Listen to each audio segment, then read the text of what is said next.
All right, everyone, welcome to Safety Last again. Today we have a friend of mine, Becks. Do you want to Hello. introduce yourself? Hi, I'm Becks. I studied with Stanley for 1 or 2 units at university because we were both studying education. I believe you did high school education and I did Yeah. early childhood education. With that degree, I'm currently living in Germany, Cologne, as an English teacher in a German kindergarten. Mm. I actually forgot that we were in the same class.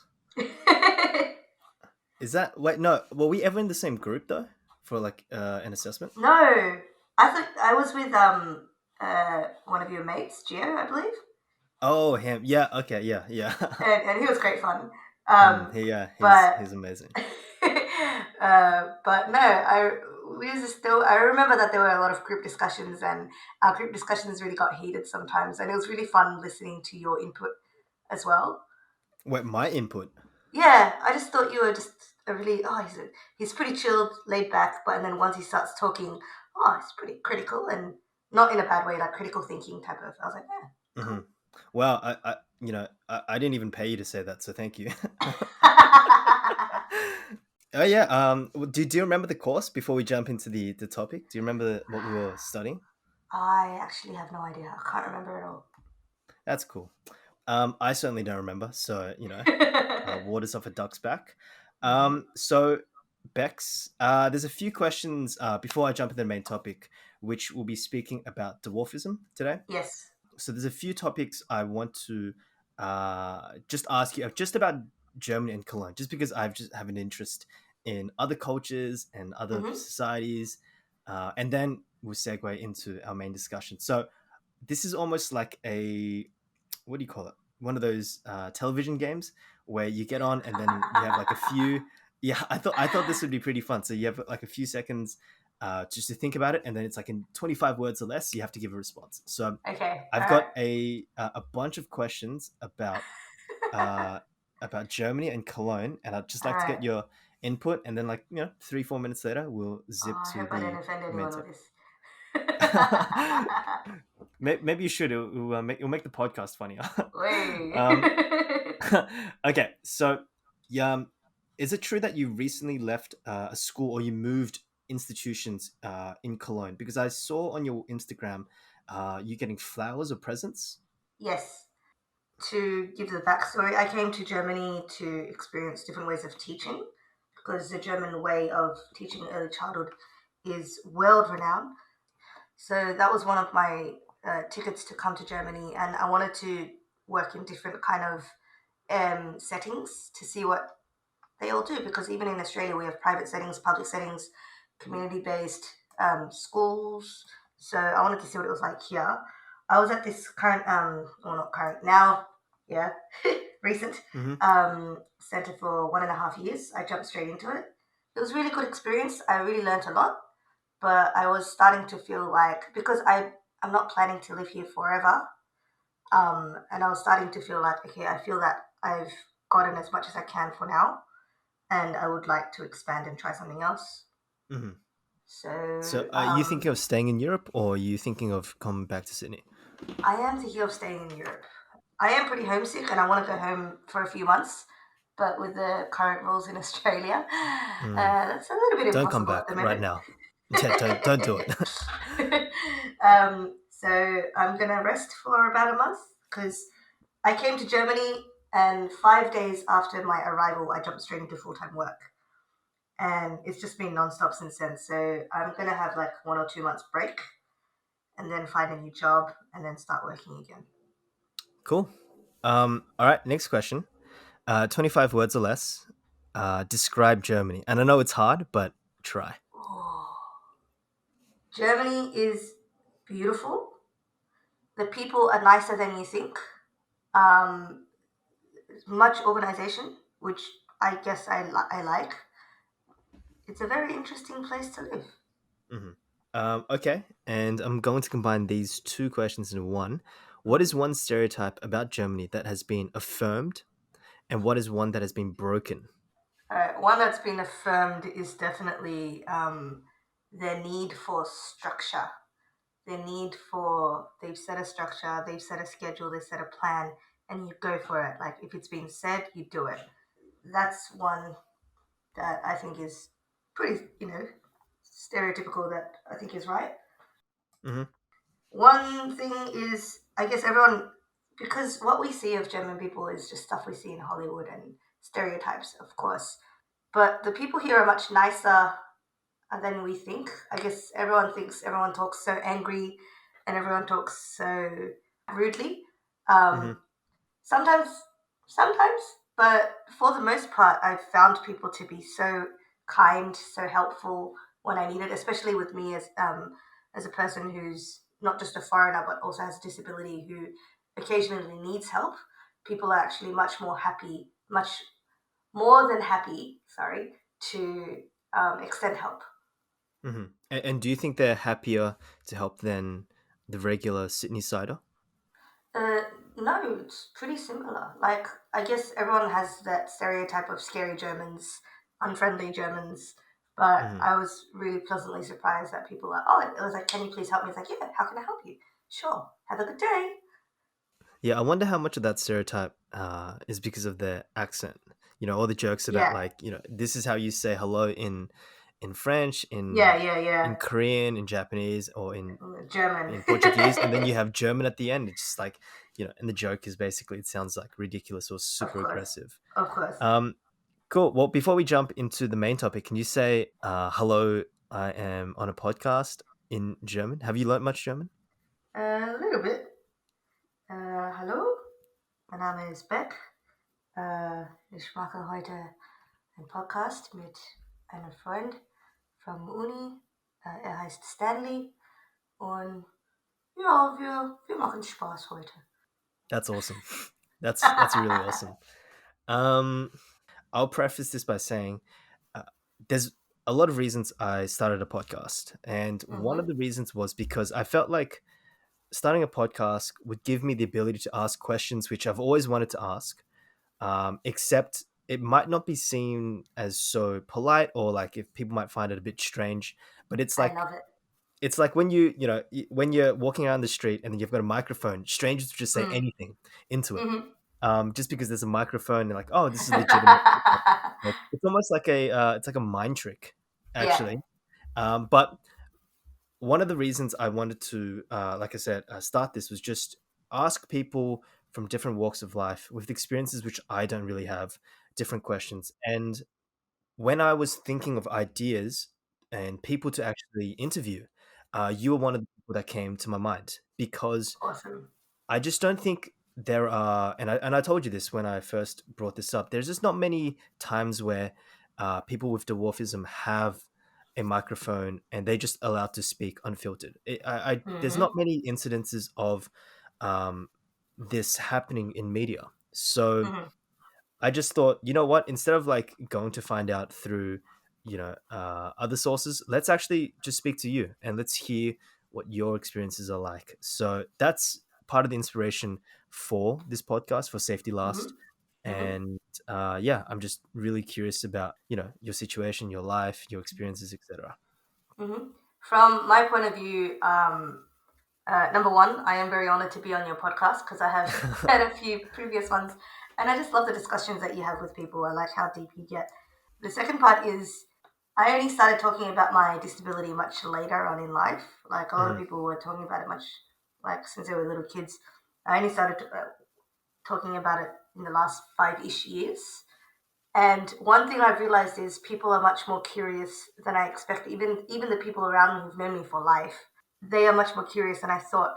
And the thing is, when it comes from a place of genuine curiosity and no harm intended at all, I say there are no such thing as stupid questions. And I say Mhm. this I to the agree. children that I teach as well, because children are so curious. I said, you can ask me any question that you want to, but you're just not allowed to be rude. Mhm. And as soon as I do that, they ask me the best questions ever. And I Mhm. really love that. And I realized that a lot of adults, even I get, again, as I said, my friends even had these burning questions that they were just way too afraid to always ask me. And I said, don't be afraid. That's silly. Just ask me. I'm very happy to talk about it. So it's really cool that I can do this in a more public way. So thank you for this opportunity for myself as well. Appreciate that. So, one of the first things I remember when it comes to dwarfism was Mm-hmm. actually something you posted. Now, I'm not sure if this was Facebook, if this was Instagram, but Mm-hmm. this like stuck to me, and even now I can somewhat recall the words. And I don't have it in front of me, and if I guess somewhat paraphrase it, hopefully you actually know what I'm talking about. But it was a post which said something like, "When I'm out in the street or when I'm out, in life." There's a word which people use which really hurts, and it's the Mm-hmm. word midget. And Mm-hmm. in comparison, dwarf, if I'm remembering this status correctly, is a much nicer word. And you were just talking about the importance of learning the language, using a language which isn't meant to hurt other people. So as soon as I saw that, like, I guess it just clicked for me. Like before that, I'd never really known or really thought about Mm-hmm. the difference between those words. But as soon as I saw that, it, I guess, clicked in my head. Like there are, just like if we take like a racial slur, for example, there are ways to say, Asian, and that is much more derogatory terms as well. Mm-hmm. So I guess I'll throw it to you. Do you remember that post, and what are your thoughts upon it a few years later? Um, I think I do remember the post, but again, this is something that I've only been recently starting to talk about, and the more I talk about it, the more it is easier to talk about more and more. So I guess I have mentioned it a few times. I think yes, the word midget is a slur. It's very derogatory. It makes me feel like a very dirty object Mhm. because it derives from the circus freak show area times. It literally makes me feel like a freak show. So yeah, the word dwarf. I do know that some other people with dwarfism don't always like this word because it might have the same connotations. For me, it is the medical term used to diagnose people like me. So for me, I don't have a problem with using this word. Oh, that person with dwarfism. Oh, I am a dwarf. Um, I'm okay with that. Again, I mean, I like being called Becks, but yeah, I think of course we're in this society now where we're understanding how important terminology is and wording. So I always try to, and I find it so interesting how many people don't realize, as you said, how offensive this word can be. I think Mhm. now the more that I talk about it, I'm getting little bit more desensitized against the pangs that you feel from that word. But I remember when I first, well, when people in the street like, oh, hey, there's a midget, um, People would it say doesn't that. feel good. Oh yeah, Oh my gosh. yeah, yeah. I get it. I get a lot of things on the street. Okay, I've got a question, and I guess give an analogy. When it Yes, comes to, for example, Jewish people, yes, I know Jew is a well, it's, I guess it's a scientific term or a biological term, but yes. part of me, and I'm not sure if it's because of the Holocaust history or just the anti-Semitism that's been around for Mm-hmm, so long. Part of me mm-hmm, is a little hesitant to say they're a Jew, and even then, I'm not sure if this is just me being a little too polite, or if I'm not even sure if this is like they something they care about. But I'll usually say a Jewish person. Now, I'm not sure if that's because of the history or if I'm just reading too much into it. But in your situation, do you find dwarf like insulting, or do you prefer like Becks with dwarfism? I understand completely what you mean because I think I feel the same way about people. If I say they are Jews, I feel a little bit like, oh, don't say that. I feel similar with the word dwarfism. I prefer, like, I have dwarfism instead of I am a dwarf. That's how I would always introduce myself. If you wanted to say, this is my friend Beck, she has dwarfism, that sounds so much better than this is Beck, she's a dwarf, because is a dwarf, am a dwarf, that is a complete label, I guess, like sticker label on your head. Whereas dwarfism is, that's more of explaining the situation. So Yeah, it's yeah, one attribute of possibly very many. yes.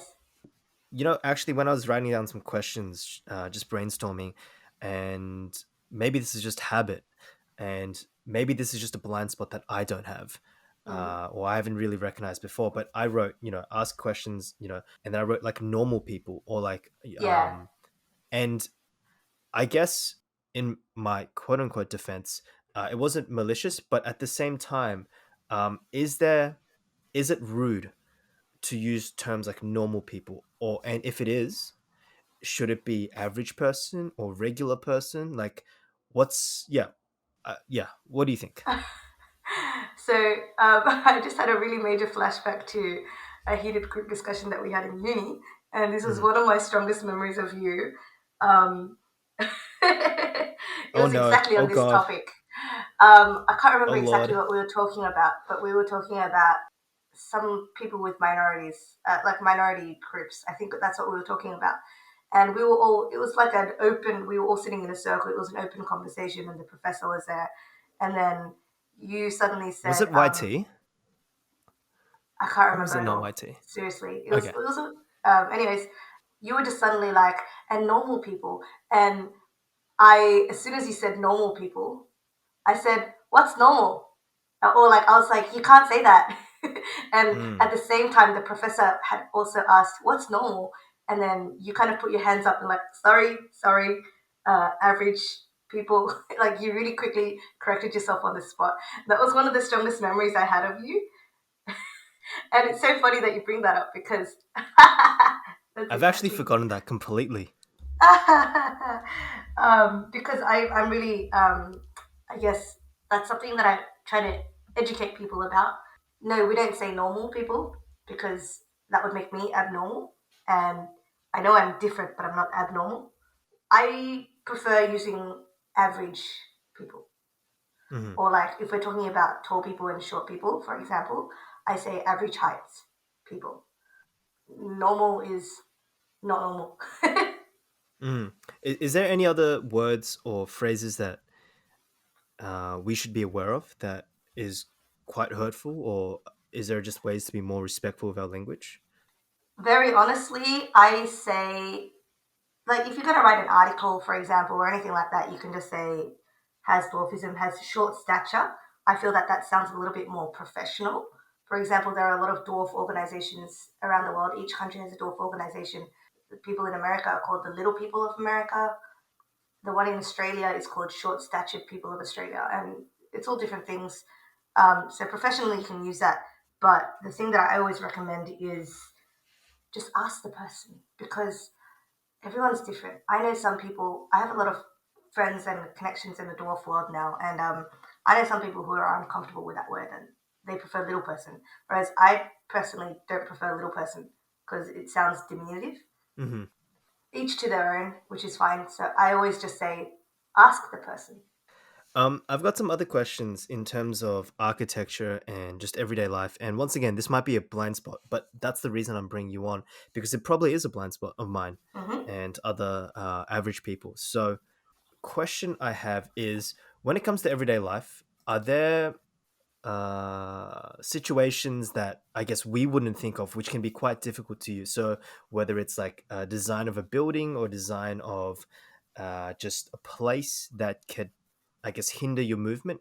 So one thing I was thinking of, and tell me if this is right or wrong, but perhaps the gap in the train might be hard or mm-hmm, dangerous. Are there any situations like that where there's a design flaw which we wouldn't be really aware of? mm-hmm. Great question. The first thing that springs to my mind is just the average daily chore that everybody does is going grocery shopping. Naturally, I can't reach stuff on the top shelf. And so if somebody's next to me, I'll say, hi, can you please help me get the milk from the top shelf, for example? Or if someone's not there, I got to kind of either wait for somebody to come by or go search for somebody's like, I'm really sorry, I'm in this aisle. Can you please come and help me? Which can be embarrassing. And at the beginning for me, it was humiliating, like sometimes, depending on the situation. But girl gotta get her job done. Hmm. And we gotta still live our life. And this is something I'm gonna have for life. So it's something that you get over pretty early on. And I don't mind asking for help. And a lot of people actually kind of see me kind of pacing, like, oh, how do I get that? What do I need? And they actually extend their help, like, hey, can I help you get anything from the top shelf? I'm like, oh, actually, yes, thank you. Hmm. That's one of the most simplest everyday activity that I can think of. Another one would be, for example, when I get on a bus, you know, the bus stop button that you have to press. I don't know Yep. if you know, but some of them are really high up, which would mean I would either have to stand on the seat to press it or Ah. ask somebody else to press it. So as soon as I sit on the bus, or like for example, even because they're not on every single seat, they're on like every second seat. So if they're not on the one on my seat, an average person would just be able to extend their arm and reach and press the button. But I would have to get out of my seat to go press that button. It's little things like this that people don't really realize. So as soon as I get on the bus, I'm like searching for a seat that has a button. And have you thought about? I'm not sure if you have answers or if like organizations which deal with dwarfism have answers, but Hmm. are there design counters to that? So maybe under the seat, like would button there be helpful? Yeah, that'd be amazing.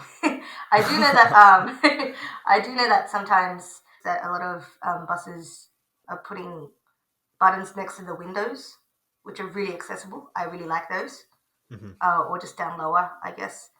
That's just in a little example. With the shopping stuff, you can't really help it. I don't know how you would ever fix anything like that.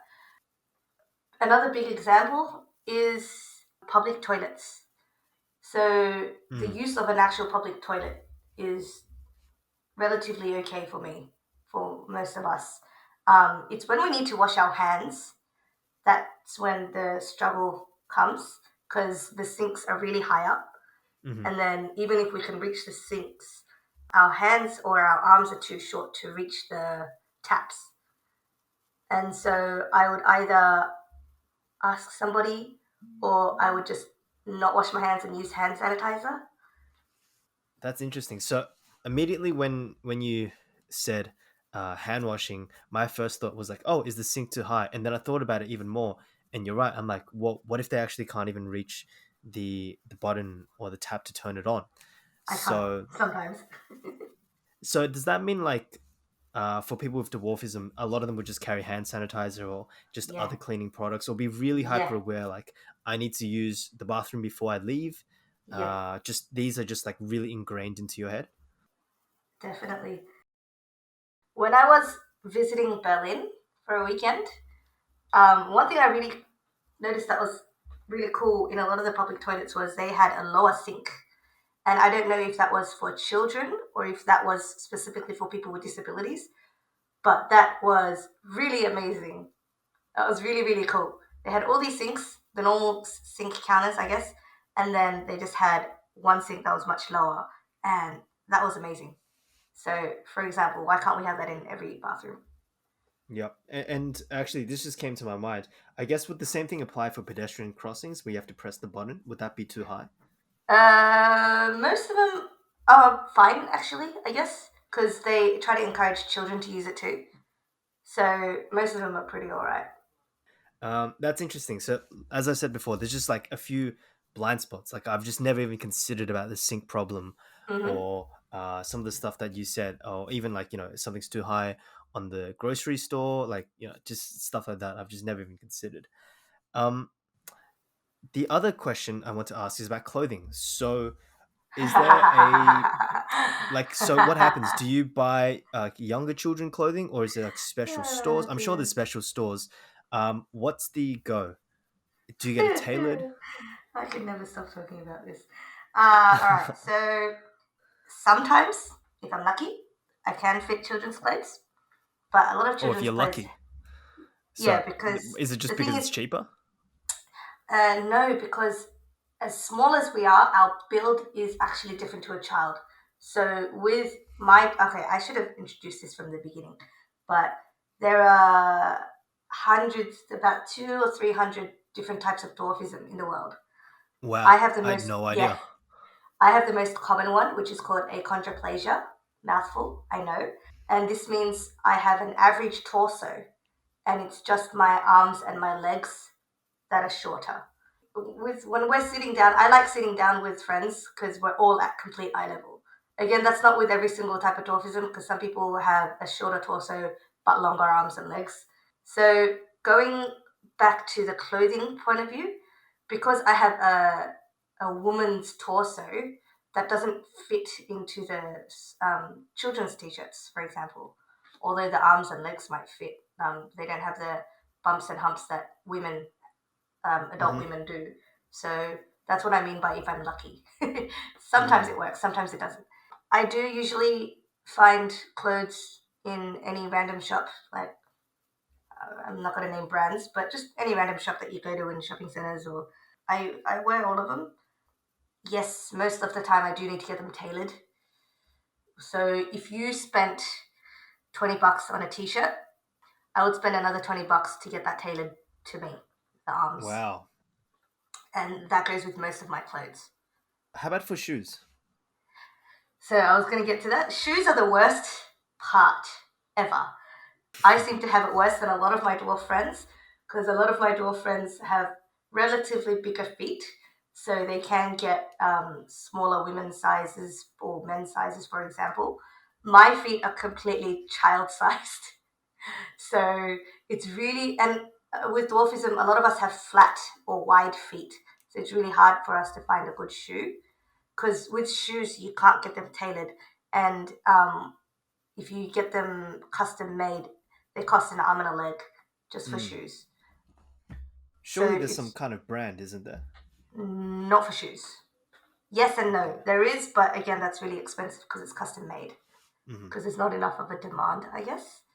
Mm-hmm. So buying, I guess with clothes, I don't complain as much because I can get it altered. But shoes, because you can't get it altered, it's really struggle. It's a real struggle because unless you want light up shoes and glitter and unicorns and lightning bolts on your shoes. um, yeah, that's the So hardest so part. what do you I don't do have a then? solution for that. I don't have a solution. It's just if I can find one, I buy two pairs. Okay. And do you often like check out like children's shoes first and I then you have to just find hope for the children shoes. best? Yes, that's exactly what I do. Uh-huh. Uh-huh. And the good thing about having a dwarf community around the world is kind of like, hey, where did you get your shoes? Do you reckon they have Mm-hmm. it in my size? And then, because the beauty of online shopping. So I live in Germany. I had a friend in England, and apparently she was only one size bigger than me. So I found a shop online. I could get it delivered to my house, and that was really cool. Mm. But it's really a lucky dip. Okay, let's move on to media representation. So Oh, here we go. as as I said, part of the reason I wanted you on was just because I felt like there wasn't much media representation. So, put the microphone in front of you. Do it. When it comes to media representation, do you see any changes in how people with dwarfism are portrayed, if they're shown, or if they really even get any spotlight at all? And what are your thoughts on Peter Dinklage? All right. I feel that in the last 5 to 10 years, the spotlight on or the image around dwarfism has changed a lot because of the use of social media and user created content, where a lot of people with dwarfism are starting to speak out and a lot of things are going viral. I know a lot of friends who just wrote a blog post ranting about something that happened and it just went viral. And our voices are being much more heard, I feel. We still have a really long way to go as a society in general, of course. But I do feel in the past almost 3 to 5 years that there has been a growing voice for people with dwarfism. Generally speaking, though, dwarfism has always had a very negative image in media, a very negative representation. Again, hailing from the circus freak show times where we were used for a circus freak show. Look what this little person can do. I don't know if you watched The Greatest Showman. That's exactly those kind of things. But is that the film with Hugh Jackman? Yes. And what was there people with little There people or was people with one person with dwarfism? dwarfism, and And was he like a caricature or she a caricature? he was, yeah, pretty much, and he was like put on a horse and made to look like a soldier, and everyone's like, oh, the small person, and I'm fine with that because that was just a representation of what it was really like back then. But that's exactly how the world sees us. I know that a lot of us are really standing up to talk against these things, but I do know for a fact that, all right, this one's a little bit hard to talk about, but I do need to tell people about this. There are a lot of stuff like midget wrestling or dwarf tossing or hire a midget for your party. There are a lot of these kind of things that are still very present today. And I even know people personally who do this as a job. Like, I will dress as an elf for your party, or I will dress as an elf for the annual Christmas photo shoot thing at the local shopping center, or you can pay me to take a photo with your child. Uh, these things have been around for a really long time, and they are still very present today, regrettably so. It's really sad, but I feel that many more people are really starting to talk up and out about this, against this. And have you spoken to any of your friends with dwarfism about taking on these jobs? Is there just a sense of anger, like why are you doing this to the community? How could you actually perpetrate this stereotype which affects all of us? Me personally, I haven't and I can't because I personally don't like confrontation. I don't know that person well enough to have those kind of open conversations about why they do these things. But how about if you were Um, close? Would you feel like a sense of why are you doing this to the community? if we were close, I think I would try to get to know them, try to understand why they degrade themselves like this intentionally, and try to boost their confidence to seek other kinds of jobs or careers, boost their self-esteem, I guess, or any kind of thing, because I don't think any self-respecting person would be able to do this. That's my personal view on that, but I don't know these people personally enough, and very, very honestly, this is me being judgmental because I know that they've taken on this kind of job. I don't want to get close to them because they offend me and who I am and everything that I've been working for. And they do it intentionally, I guess. Yeah, I guess you could say, obviously we don't have someone on who does this to defend himself or herself, but I Mm. guess, if I was just to put myself in your shoes, it would just seem like they're exacerbating the stereotype. Like Yeah. their commitment or their Encouraging it. job actually, encourages this idea of like, hire this person as an act. Look at this Yeah. thing. Like I will be this object that you can purchase services for, and I Hmm. guess in that sense it can be demeaning or dehumanizing. Yeah. Going back to the media topic, that is something that I think will take a lot of time. There are growing celebrities like um, the Honourable Peter Dinklage, who Is he is just a starting. like a is he just like known as like the person like, is he just like, this guy has broken like Yes, regular TV and he's just huge, and his acting is like amazing, yes, like yes, out of this world? Is he just known as the guy? yeah, pretty much. Also, because when he talks or does interviews, he speaks openly about it, and he says, "Laughing about my dwarfism is the last possible acceptable excuse for any human being." And the fact that he does speak openly about this and really advocate for this and lives that life by showing that he can and he does play more respectable roles as him for who he is and not for the dwarfism part of him, I guess. The fact that he speaks about this and lives, like, walks the walk and talks the talk, he has a lot of respect from a lot of the community, like the dwarf community around the world. Mm. And it seems like just to see if I'm actually on the money, it seems like popular media, so legacy media, television, film, hasn't really caught up in putting people with dwarfism in better roles.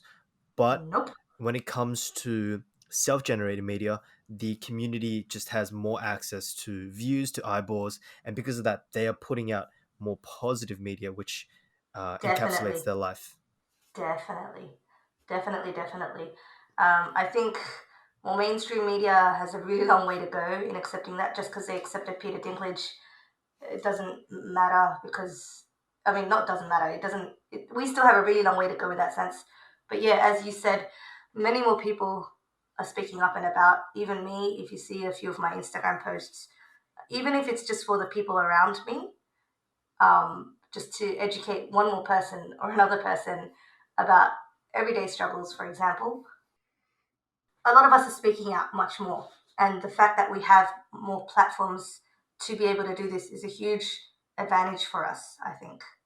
I've got a question. I'm not sure if you feel the same way that I do, but when I'm talking about or posting about or discussing Asian issues, obviously being Asian myself, there's a part of me which is a little, I guess, I don't want to say embarrassed, but that might be the best word. Not embarrassed in the sense that I'm embarrassed because I'm Asian, but because you're Asian and because we're Asian, I guess, and there's that stigma that like you're trying to fight against. Part of you is like trying not to bring up issues which you already know people somewhat see you as, and there's almost this desire to not rock the boat for anyone. I think maybe it's a little more pronounced in Confucian societies, but Hmm. even if it's outside Confucian societies, like I think part of me doesn't want to be seen as, oh, that Asian person bring up Asian issues because they can only see Asian issues. I'm not sure if you feel the same way about dwarfism. Uh, yes, I feel this.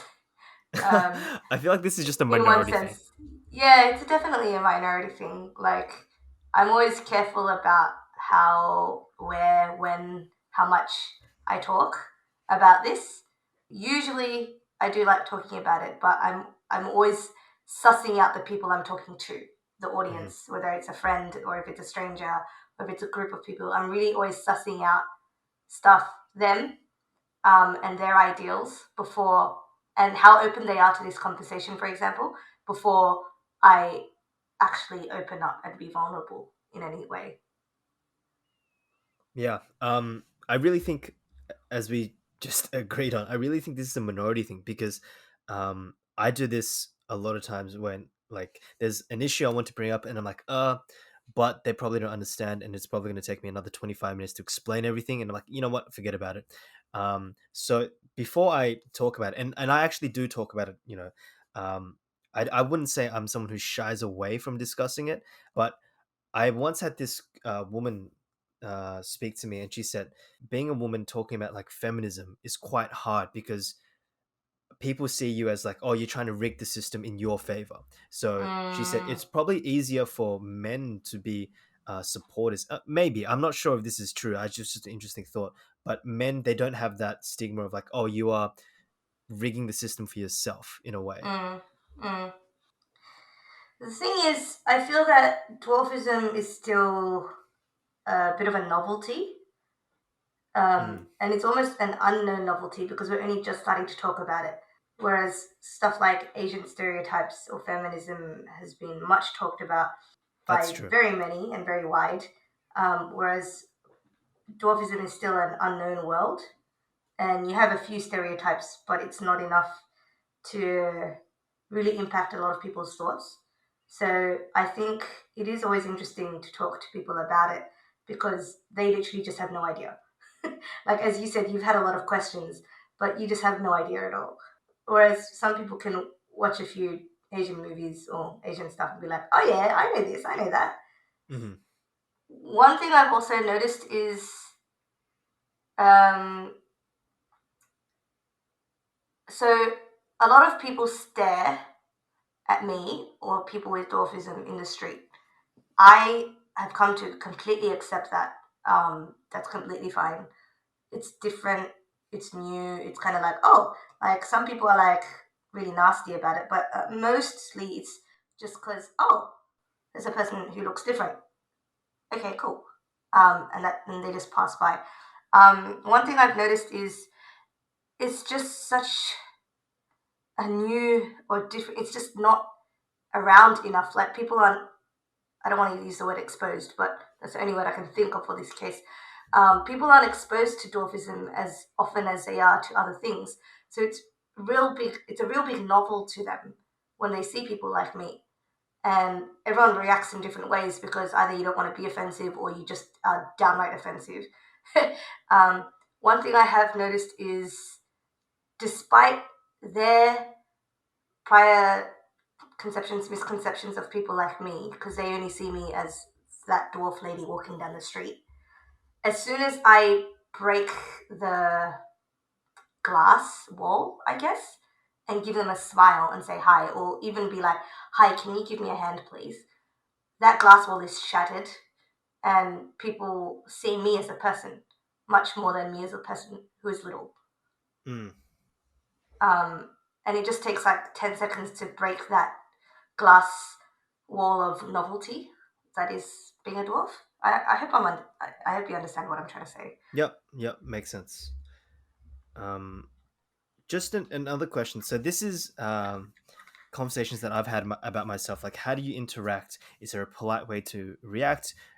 Do you just like not look, or do you like pretend everything's cool?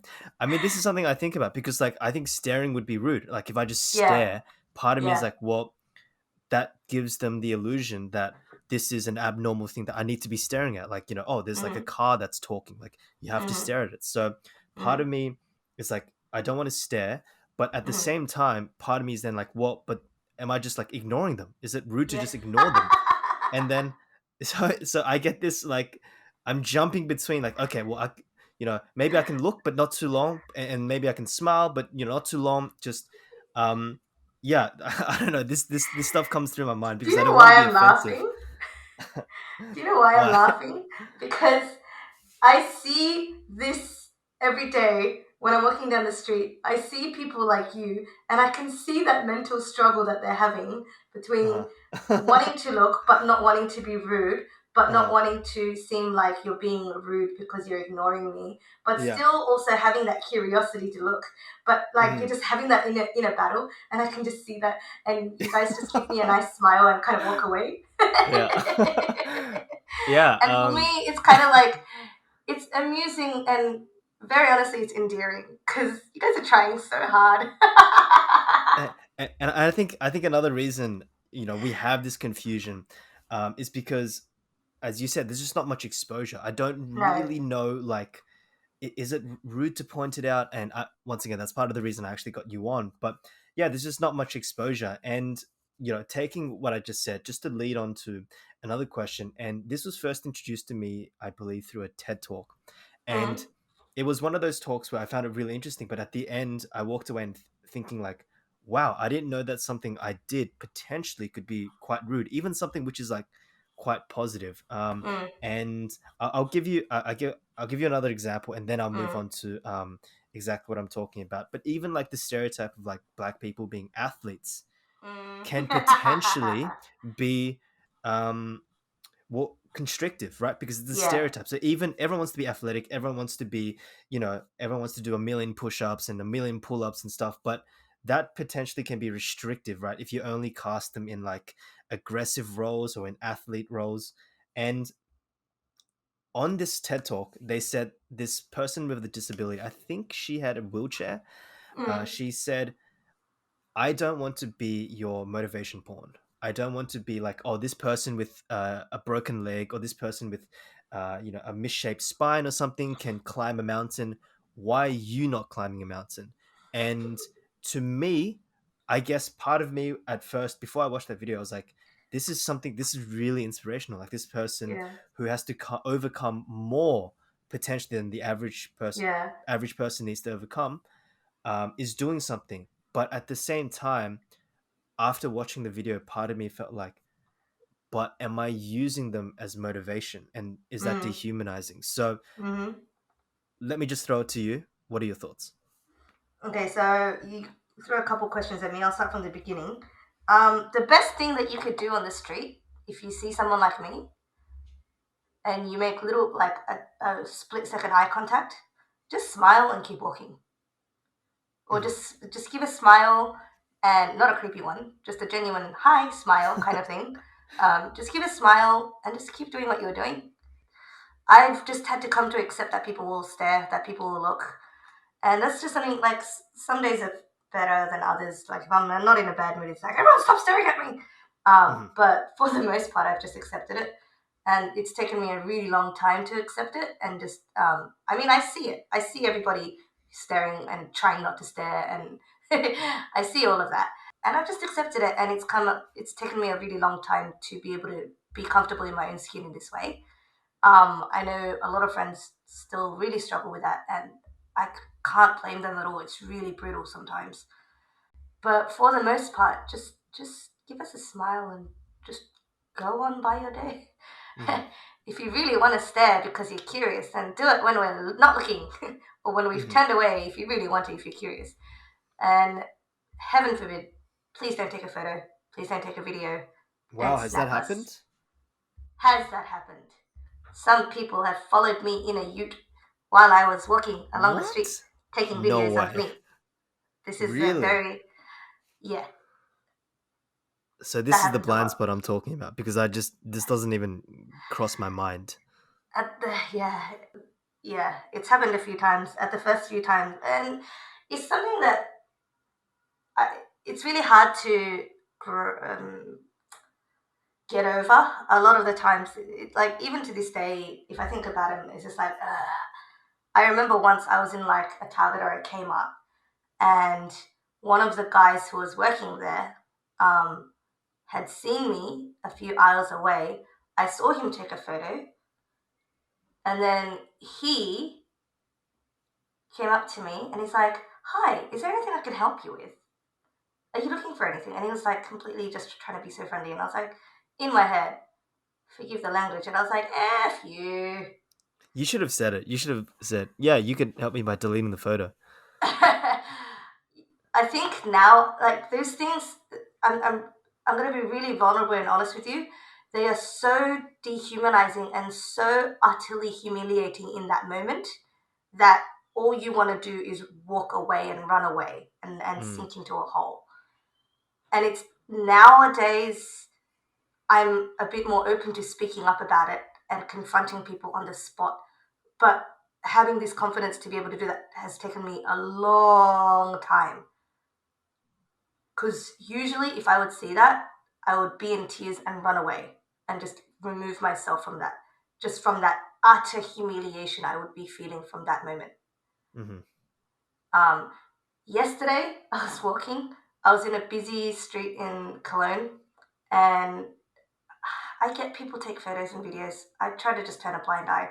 There was this one guy, he was FaceTiming his sister apparently, and he was FaceTiming me. And then I walked past, and he's like, "Hey, do you want to say hi to my sister?" And I was like, "Why do you think I would want to say hi to you? Why do you think this is okay?" He's like, "We just want to say hi. We just want to say hi." Completely oblivious to the fact that he was being offensive and that I was offended. Hmm. I was like, "No, why do you think this is okay? No, this is not okay. You don't know me, and you shouldn't be filming me." And his sister was on the screen just like, "Hi." And I was like, How what's wrong with bizarre. you guys? How bizarre. This is what I mean by now I can talk about it. Some random men on the street will be like, "Hey, can I come and take a photo with you?" I was like, "Why do you think that's okay?" What are you going to do with this photo? Mm. Exactly. So as long as you're not doing that, for the most part, we're really good at filtering people who are looking at us. If you're just Hmm. doing it out of genuine niceness and hi, and or if you're doing it to be really nasty for your own entertainment. Hmm. That that was a long spiel for that first part. The second part, what was your question again? Sorry. It was the motivation porn. Oh, I was fueling up my car one day in Sydney. Hmm. This lady came up to me. "You are an inspiration. You just really inspire me." I was like, "Thanks. I'm just Thanks, fueling up my lady. car.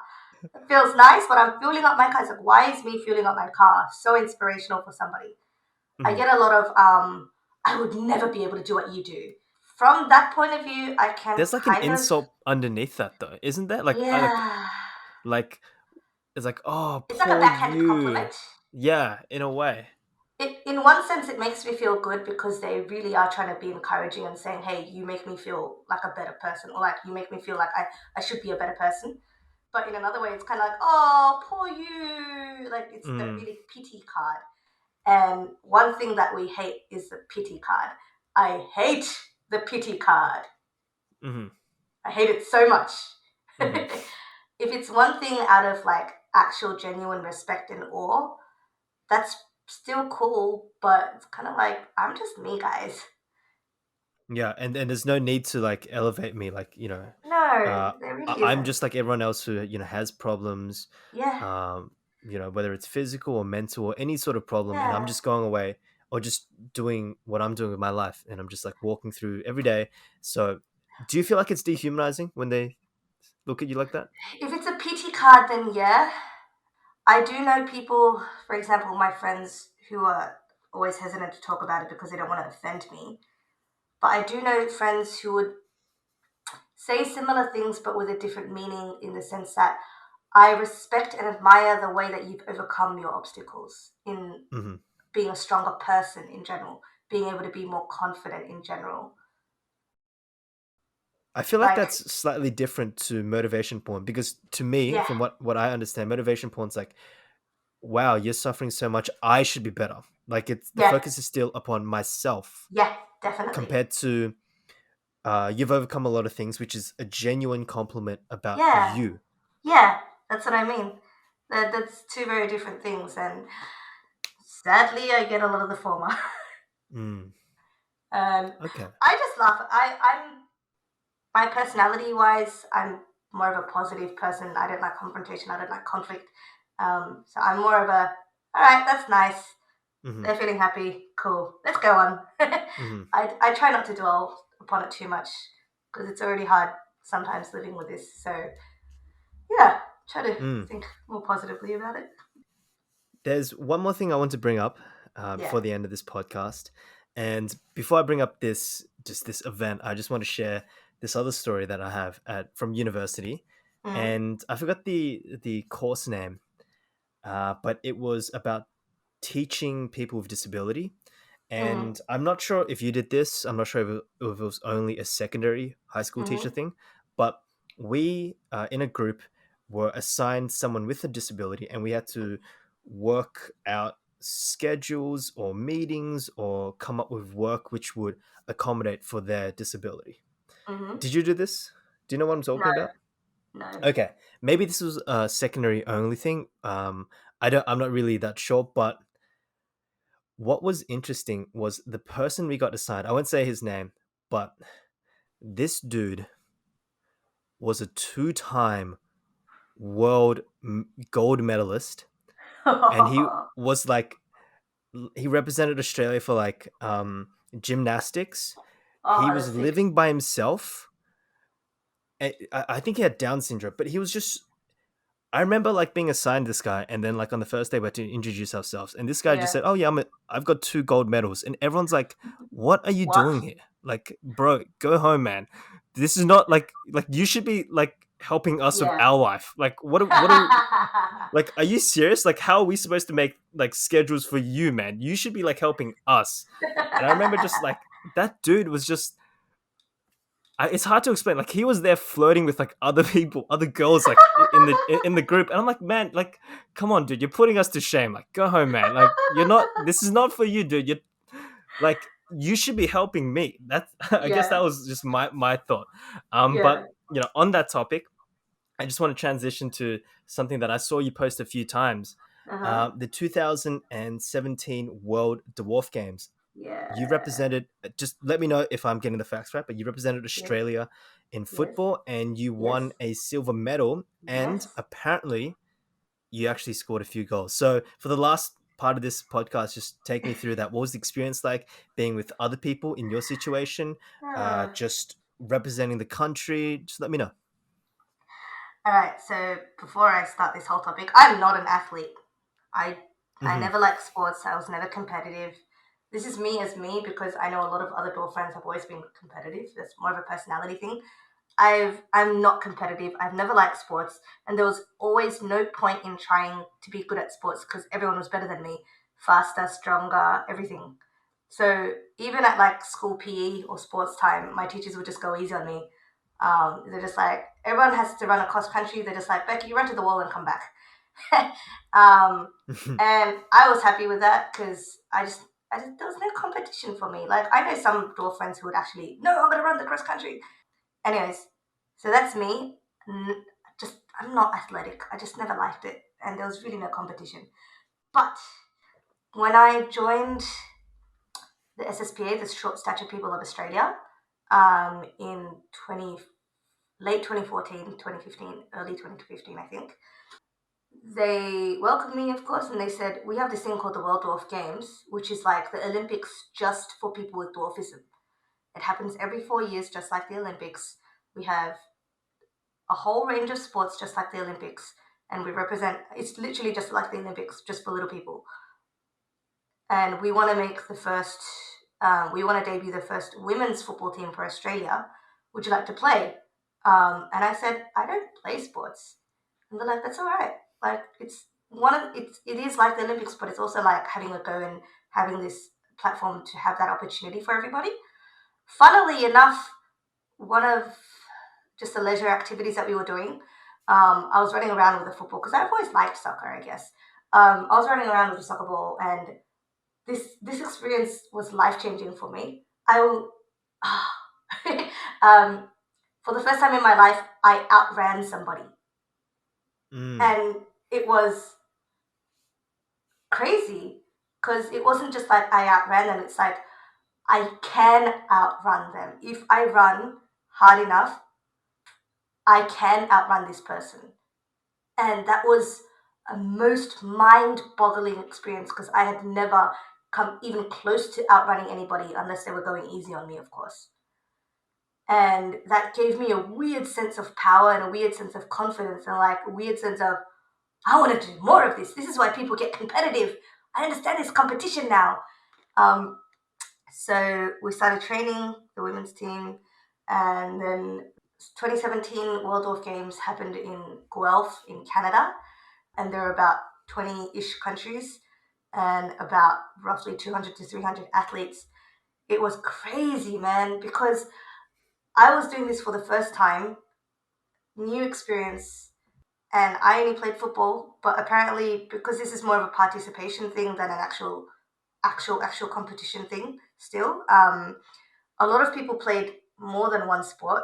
They would do like, so I know one guy who's just an athlete freak. He did 7 sports. Um, but What? watching these people play was crazy. So, all right, the football field for us was a little bit reduced. The soccer ball was just one size smaller, and there were less people on the field, which is completely fair and fine. Okay, the basketball, you would think that the hoops would be lower because we are shorter, but everything was in complete normal, average, regular, everything size, rules, regulations in terms of the size of the court, the height of the hoops. And watching these guys play basketball was crazy, absolutely crazy. And it was just like, that's so cool. I feel so proud of us. So I played the. I only played soccer, football in for the Australian women's team. It was our debut appearance. I would like to do a little brag and say I scored the goal that got us into the grand final. Hey. Hey Hey! yo. But yeah, we came second, but I'm against GB, Great Britain, of course. But that's their sport. They've been reigning champions for 4 years, I think. But for our debut team to get silver, I think we were really, really proud of that. So yeah, Yeah, that's that's amazing. So, that's a lot of games. yeah, not only am I speaking to a person from university, but someone who won silver at the 2017 World Dwarf Games for Australia in football. And that's pretty amazing. So, um, Yeah, do you have any last words you want to throw to our audience before we wrap it up? Yeah. As long as you're coming from a place of genuine curiosity and just wanting to learn more, never be afraid to ask questions to your friends, to the people around you, especially if they're your friends. It never ceases to amaze me how many close friends that I have just never asked questions because they didn't want to offend me, but they've always been curious. So most of us were pretty open to these questions, to these discussions. It's better for us because we want to educate the world a bit more and expose the world a bit more to these things and break the stereotype. So I encourage you, listeners, everybody listening, to try to break that stereotype by being a bit more open and bold about your curious questions. And, if you have people, your close friends, Beck, that haven't asked those questions, you can simply just link them this podcast and I will. make them listen to what we've spoke about. But Yes. thank you so much for joining us. Thank you so much for coming on and sharing your opinions. Like I said, this is something I wanted to ask just because I'm a pretty curious person. But I think you answered a lot of the questions, and just to hear from your perspective and your experiences, it's been really Mhm. enlightening. So thank Thank you you so so much for much. having me. I enjoy Yeah, these kind of opportunities. absolutely. Well, hey, next time you're back in Sydney, whenever that is, when the world opens up again, Uh, maybe we can go out and kick it and maybe get a drink or something. yeah, let's do that. Cool. All right. Thank you so much, and I'll catch you later. Thank you for tuning into Safety Last with Stanley Ching. If you enjoyed this, then please leave a rating or a comment. I hope you're leaving with a new idea, and make sure to follow us on Instagram, Facebook, and other places that can be found in the description.